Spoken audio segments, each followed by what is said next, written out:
എല്ലാവർക്കും നമസ്കാരം. ഇന്ന് നമ്മൾ തയ്യാറാക്കുന്നത് ഓണം സ്പെഷ്യൽ പച്ചടിയാണ്. സദ്യയിൽ ഏറ്റവും എളുപ്പം തയ്യാറാക്കിയെടുക്കാൻ പറ്റുന്ന കറികളിലൊന്നാണ് പച്ചടി. നമ്മൾ പാവയ്ക്ക, വെള്ളരിക്ക, കുമ്പളങ്ങ, ബീട്രൂട്ട് ഇതൊക്കെ വെച്ചിട്ട് പച്ചടി തയ്യാറാക്കാറുണ്ട്. അപ്പം ഇന്നത്തെ നമ്മുടെ വിഭവം ബീട്രൂട്ട് പച്ചടിയാണ്. അതിന് വേണ്ടിയിട്ട് ഞാൻ വലിയൊരു ബീട്രൂട്ട് ഇതുപോലെ ഗ്രേറ്റ് ചെയ്ത് എടുത്തിട്ടുണ്ട്. ചെറിയ ബീട്രൂട്ടാണ് എടുക്കുന്നതെങ്കിൽ 2 വരെയൊക്കെ എടുക്കാം. അപ്പം ഒരു ചട്ടി അടുപ്പിലേക്ക് വെച്ചിട്ടുണ്ടായിരുന്നു. അതിലേക്ക് നമുക്ക് ഈ ബീട്രൂട്ട് ഇട്ട് കൊടുക്കാം.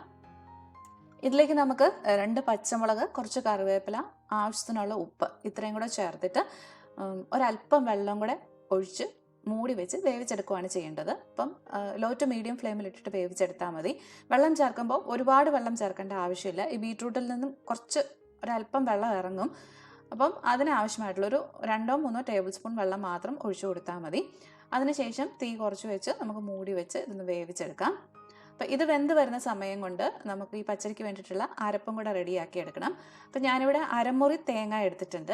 ഈ തേങ്ങ നല്ല മായത്തിൽ മിക്സിയുടെ ജാറിലിട്ട് അരച്ചെടുക്കണം. അപ്പോൾ ഫ്രിഡ്ജിലൊക്കെ ഇരുന്ന് തേങ്ങയാണെങ്കിൽ ഒരല്പം ചൂടുവെള്ളം കൂടെ ചേർത്തിട്ട് അരച്ചെടുക്കുകയാണെങ്കിൽ നല്ല മായത്തിൽ അരച്ചെടുക്കാൻ പറ്റും. അപ്പം ഞാൻ ആ തേങ്ങയും ഒന്ന് അരച്ചെടുത്ത് കൊണ്ടുവന്നിട്ടുണ്ട്.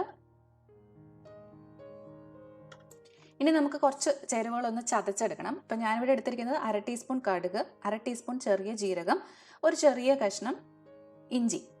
ഇത്രയും നമുക്ക് ഒന്ന് ചതച്ചെടുത്താൽ മാത്രം മതി. തേങ്ങ അരയ്ക്കുന്ന കൂട്ടത്തിൽ ചേർക്കേണ്ട. കടുകൊക്കെ ഉള്ളത് കൊണ്ട് തന്നെ കടുകിൻ്റെ ചെറിയൊരു കയ്പ്പ് വരും. അപ്പം ഞാനിവിടെ എൻ്റെ ഒരു ഇടികല്ലിൽ വെച്ചിട്ട് ഒന്ന് ചതച്ചെടുക്കുകയാണ് ചെയ്യുന്നത്. ഇടികല്ലില്ലെങ്കിൽ മിക്സിയുടെ ജാറിലിട്ടിട്ട് ചെറുതായിട്ട് പൾസ് ബട്ടൺ ഒന്ന് പ്രസ് ചെയ്തൊന്ന് കറക്കി എടുത്താലും മതി. ഇതുപോലെ ഒന്ന് ചതച്ചെടുത്താൽ മതി. ഇനി ഇത് നമ്മൾ നേരത്തെ അരച്ചെടുത്ത് വെച്ചിരിക്കുന്ന തേങ്ങയുടെ കൂട്ടുണ്ടല്ലോ, അതിലേക്ക് ചേർത്ത് യോജിപ്പിച്ചെടുക്കുകയാണ് ചെയ്യുന്നത്. ഇനി നമുക്ക് വേണ്ടുന്നത് 1 കപ്പ് അധികം പുളിയില്ലാത്ത തൈരാണ്. അത് കട്ടയൊന്നും ഇല്ലാതെ നന്നായിട്ടൊന്ന് ഉടച്ചെടുത്ത് വെക്കണം. മിക്സിയിൽ ഇട്ടിട്ട് ഉടച്ചെടുക്കാതിരിക്കുന്നതാണ് നല്ലത്. കാരണം മിക്സിയിലിട്ട് ഉടച്ചു കഴിഞ്ഞാൽ വല്ലാതെ അങ്ങ് നീണ്ടു പോകും. അപ്പോൾ സ്പൂണോ വിസ്കോ ഉപയോഗിച്ചിട്ട് ഒന്ന് ഉടച്ച് വെക്കുക. ഈ ഒരു സമയം കൊണ്ട് നമ്മുടെ ബീട്രൂട്ടൊക്കെ വെന്ത് വന്നിട്ടുണ്ട്. ഞാൻ ഇടയ്ക്ക് 1-2 പ്രാവശ്യം ഒന്ന് തുറന്ന് ഇളക്കി കൊടുത്തിരുന്നു. അതുപോലെ ആവശ്യത്തിന് വെള്ളം ഉണ്ടോ എന്നൊക്കെ ഒന്ന് നോക്കിയേക്കണം. വെള്ളം ഇല്ലെങ്കിൽ ഒരല്പം വെള്ളം കൂടെ ചേർത്ത് കൊടുത്തിട്ട് വേണം വേവിച്ചെടുക്കാൻ വേണ്ടിയിട്ട്.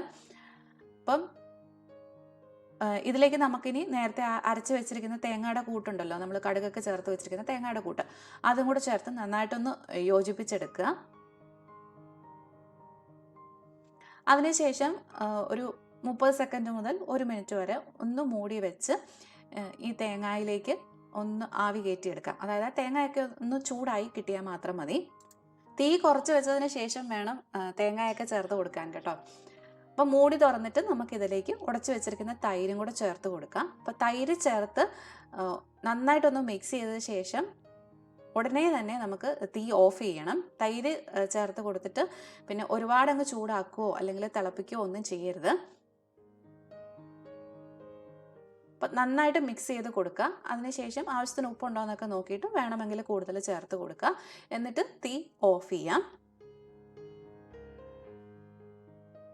അപ്പോൾ നമ്മുടെ പച്ചടി ഇവിടെ ഏകദേശം റെഡി ആയിട്ടുണ്ട്. ഇനി ഇതിൻ്റെ മുകളിലേക്ക് നമുക്ക് കടുക് താളിച്ച് ചേർത്താൽ മാത്രം മതി.